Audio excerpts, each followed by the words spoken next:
यशोमती मैया के नंद लाला। मेरी बात सुनो, मैं दाऊ हूँ तुम्हारा।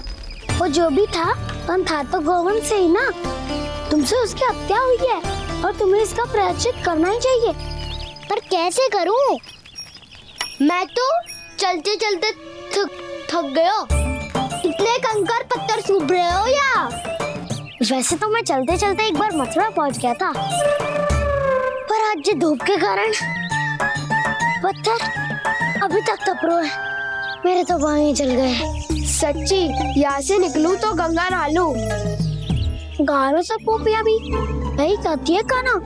हाँ दाऊ मैया भी कहती है, तू बड़ा हो जाए तो मैं गंगा नहा लूं, तू चरण व्रत कब करे तो मैं गंगा नहा लूं, अच्छे से भोजन करना आरंभ कर दे तो मैं गंगा नहा लूं। हाँ, माँ भी बात बात पर ऐसा ही कहती है। और जब मैंने इसका कारण पूछा तो उन्होंने बताया कि गंगा में स्नान करने से सारे पाप धुल जाते हैं।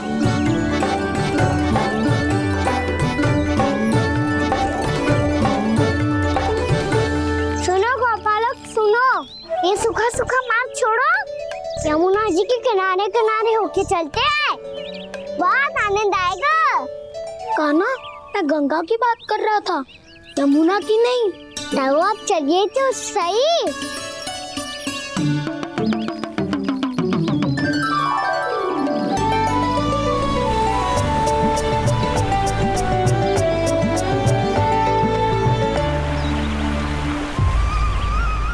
मुस्कुरा क्यों रहे हो? कौन सी योजना बन रही है तुम्हारे मस्तिष्क में? और हम यमुना की ओर क्यों जा रहे हैं? इतनी कोमल और ठंडी है यहाँ की भूमि। कान्हा, बहुत बढ़िया मार्ग चुना है तूने। पिछले मार्ग पे चलते रहते तो घर पहुँचने से पहले ही प्राण निकल जाते हमारे। यही तो यमुना जी का चमत्कार है सखाओ। अब समझा कि तुमने ये वाला मार्ग क्यों चुना था। पर कान्हा, गंगा स्नान की समस्या का समाधान कैसे निकालोगे तुम?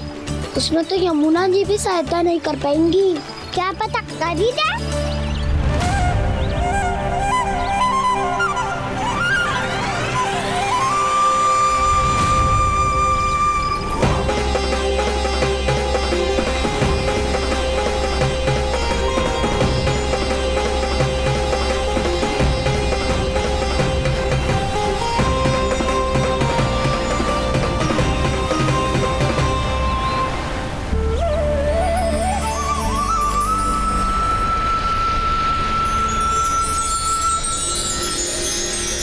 देवी यमुना, आज आपकी लहरों में अलग ही उत्साह है। बहुत प्रसन्न लग रही है आज। प्रणाम देवी गंगा। प्रसन्नता की बात तो है ही। वृंदावन में मेरे तट के निकट से होकर आज श्री कृष्ण जा रहे हैं। मेरा जल उनके चरण कमलों को स्पर्श कर पा रहा है देवी।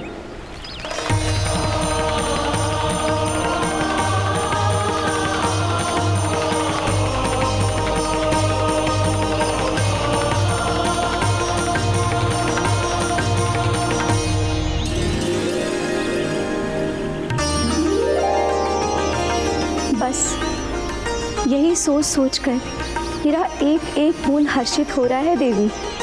आप कितने सौभाग्यशाली है देवी।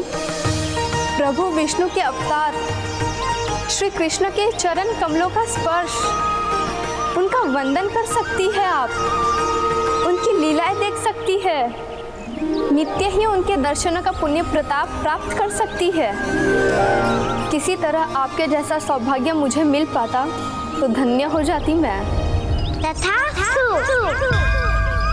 किसी इच्छा पूरी करने का वरदान दे रहे हो कान्हा?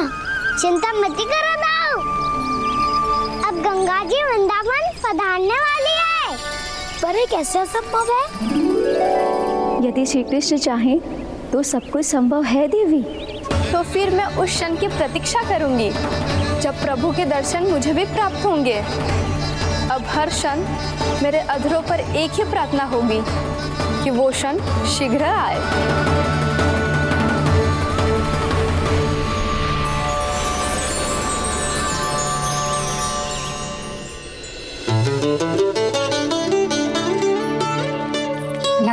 बार दीपावली की सारी सजावट का दायित्व घर के पुरुषों ने ले रखो है।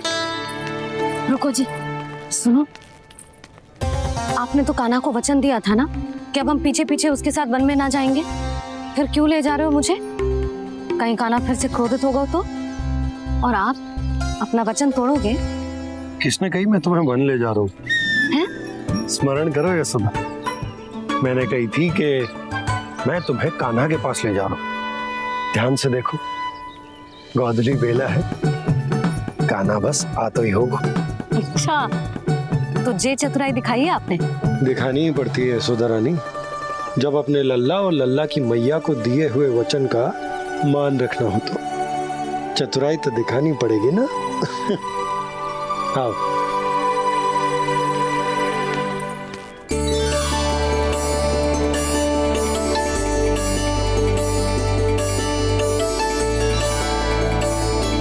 तो अपने अपने पतियों को काम सौंप कर सब यहाँ आ गई थे। इसी को तो ममता कहते हैं नंद जी। दीपावली जैसे त्योहार की व्यवस्था छोड़कर सब अपने लल्ला की प्रतीक्षा में हैं। जे आगे सारे बालक। मैया,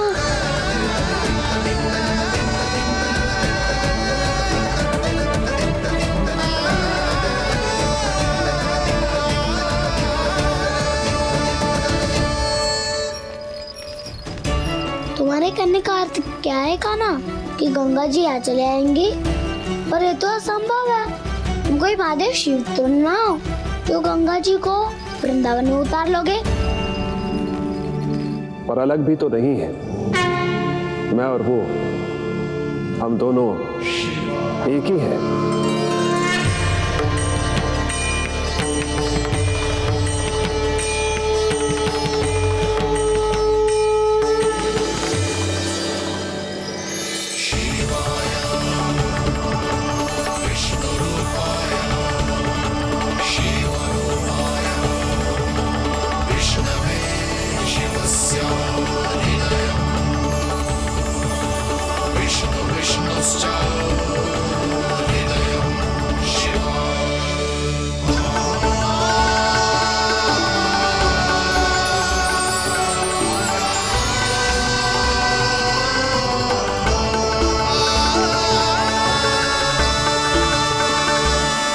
ये क्या देख रहा हूँ मैं?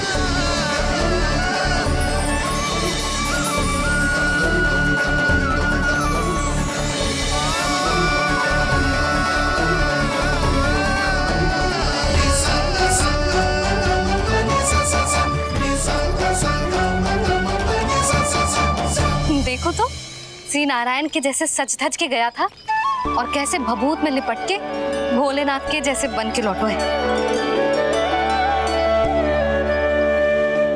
हम दोनों एक ही तो है मैया, कोई अंतर ना है मुझ में और शिव जी में। हम दोनों ही जीव प्रेमी हैं, प्राणियों से भी निस्सास भाव से प्रेम करते हैं और पशुओं से भी। अंतर है तो केवल इतना कि मैं गौपालक कहलाता हूँ और वो पशुपति। मैं गौपालक कहलाता हूँ और वो पशुपति।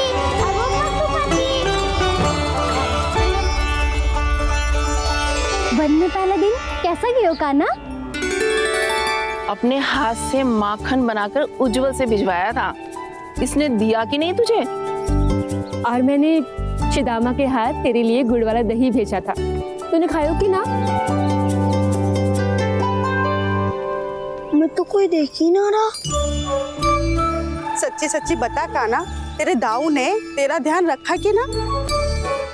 कोई हमसे भी तो पूछ लो, वे तो कोई ध्यान ही ना दे रहे हैं। अरे अपने अपने लल्ला को देखो, मेरे कान्हा के पीछे पड़ी है सबकी सब। गैयाओं ने ज्यादा परेशान तो ना किया ना? और वन में भय तो ना लगो? कान्हा भोजन समय पे करो था कि भूल गया था? हाँ, मैंने आप सबके भेजे पकवान भी खाए और आप सबको बात स्मरण करो, इसीलिए तो आप सबके लिए वन से कुछ ना कुछ लाया हूँ मैं।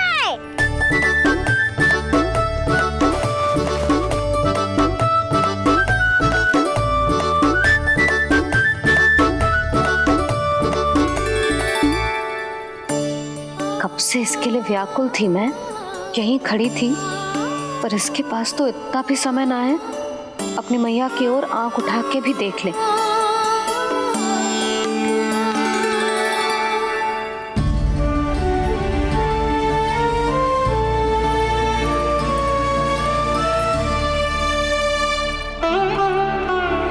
क्या हो वो?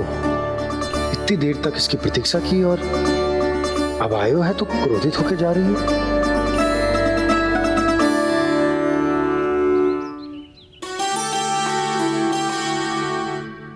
केवल गोपियों का ध्यान है, मैया का कुछ ध्यान ही ना है।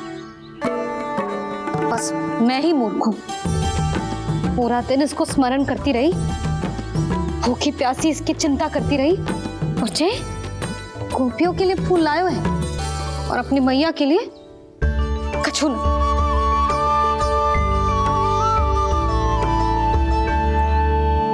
मैया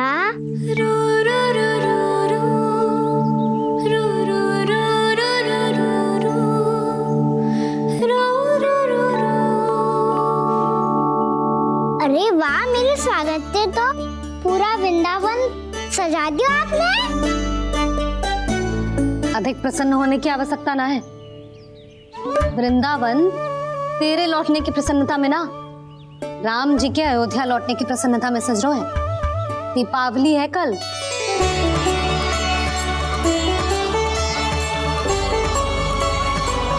वो स्वागत भी तो मेरा ही था मैया। दिवाली की प्रसन्नता भी तो मेरे लिए ही है। हर मैया के लिए उसका लल्ला जी राम ही होता है ना मैया? ये किसने कहा तुझसे?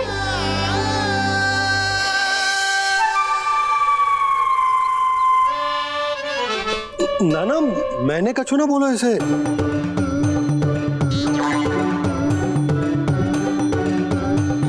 अपने राम को हृदय से ना लगाओगी मैया? तुझे अच्छे से पहचानती हूँ मैं, हृदय से ना लगनो है। तुझे तो भूख लगी आई है, इसीलिए सबके बाद तुझे मैया की स्मृति आती है ना? मैया की स्मृति तो सबसे पहले आती है। चल झूठा। ना मैया, मैं सच्ची बोल रहा हूँ। मैं भले ही वन में था, पर मेरा मन तो आपके पास ही था। इसीलिए तो सबसे विशेष फूल लाई हूँ मैं आपके लिए।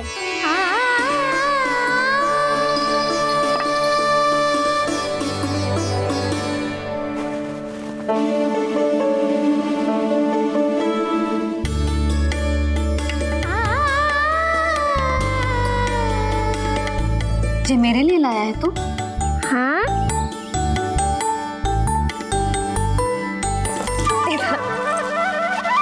यशोमती मैया के नंद लाला,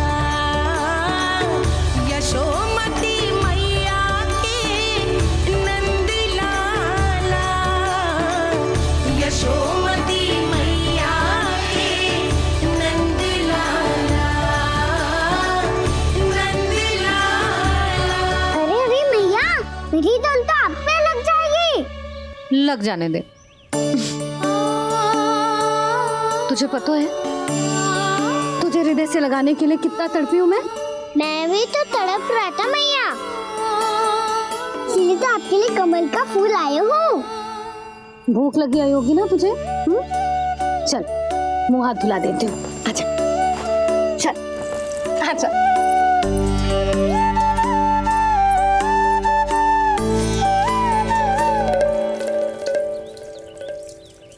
अच्छा एक बात बता नन्ना, तूने कमल के फूल को विशेष क्यों कहा? क्योंकि कमल कीचड़ में उगता है, फिर भी अपने पे कीचड़ ना लगने दे दो। अपनी मर्यादा को भंग ना आने दे दो।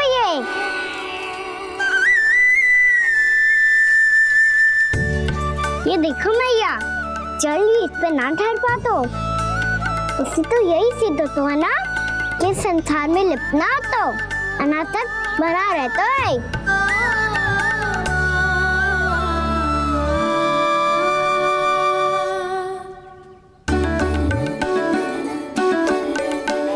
मर्यादा, अनासक, कहाँ से आयो इतना सारा ज्ञान एक ही दिन में?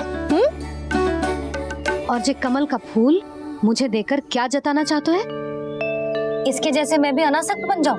बोले में हानि ना है मैया, कौन जाने भविष्य में आवश्यकता पड़ जाए। भविष्य में आवश्यकता? जो मुंह में आए बोलते हैं, चुप कर। हाँ, बड़ी बड़ी बातें बाद में करना, पहले तो मुझे ये बता आज मन में क्या क्या हुआ? सखावत्तासुर का भेद छिपा नहीं पाएंगे, कोई ना कोई तो उगल ही देगा। और यदि उज्जवल ने बताया तब तो बड़ा चलाके ही बोलेगा। इससे तो अच्छा है मैं ही बता दूं।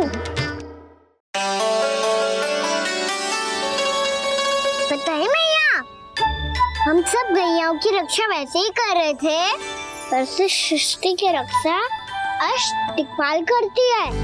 अच्छा, हाँ, पर तभी एक विचित्र घटना हुई। एक वक्त अचानक ही बहुत हिंसक हो गया, पर भगवान श्री नारायण ने सब संभाल लिया। ऐसा उठा के पटको उसे, एक ही क्षण में सारी समस्या समाप्त हो गई। संगत का असर हो तो है जो सुना था, आज देख भी लियो लल्ला, तू भी उज्जवल के जैसे बड़बोला होता जा रहा है। चल, मैं सच्ची कह रहा हूँ मैया।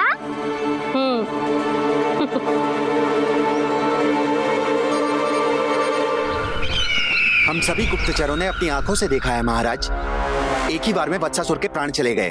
ये वत्सासुर का अंत नहीं, एक महायुद्ध का आरंभ है। मेरे और उस विष्णु अवतार के मध्य महायुद्ध।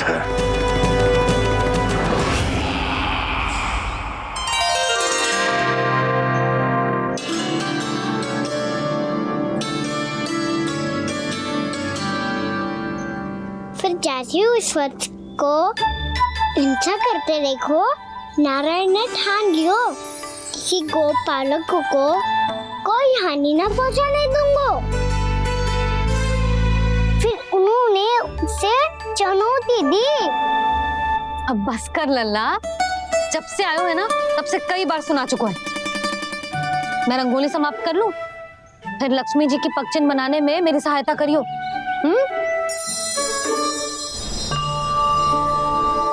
मेरे पगचिन्ह बनाने में आप सहायता करेंगे प्रभु? मैया ने आज्ञा दी है देवी, पालन तो करना होगा।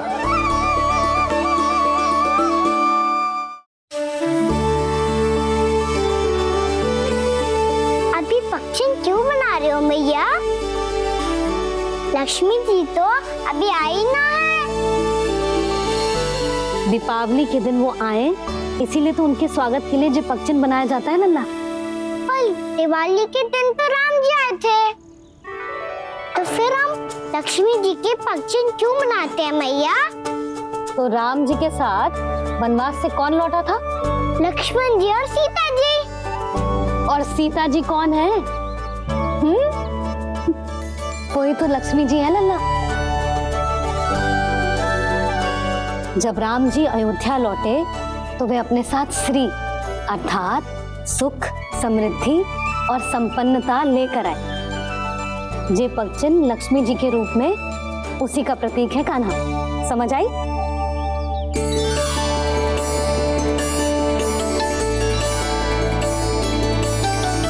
लो, मुझे तो पूर्णा मौसी के यहाँ जाना है, उनका आशीर्वाद लेने। वो अभी तीर्थ यात्रा करके आई है ना।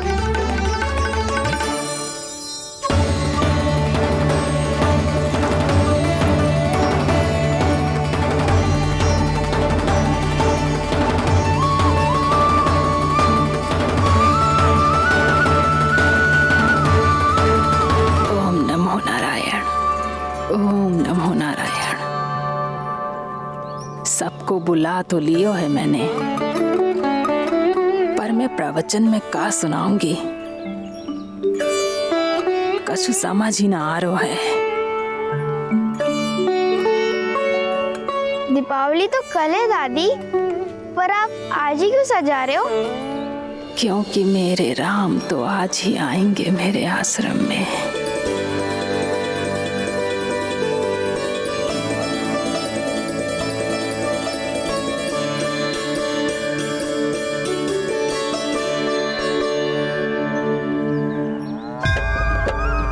भाव विह्वल हुई करके दर्शन पूर्ण अपने भगवान का, स्तब्ध खड़ी रह गई देखती तेज कृष्णा और श्री राम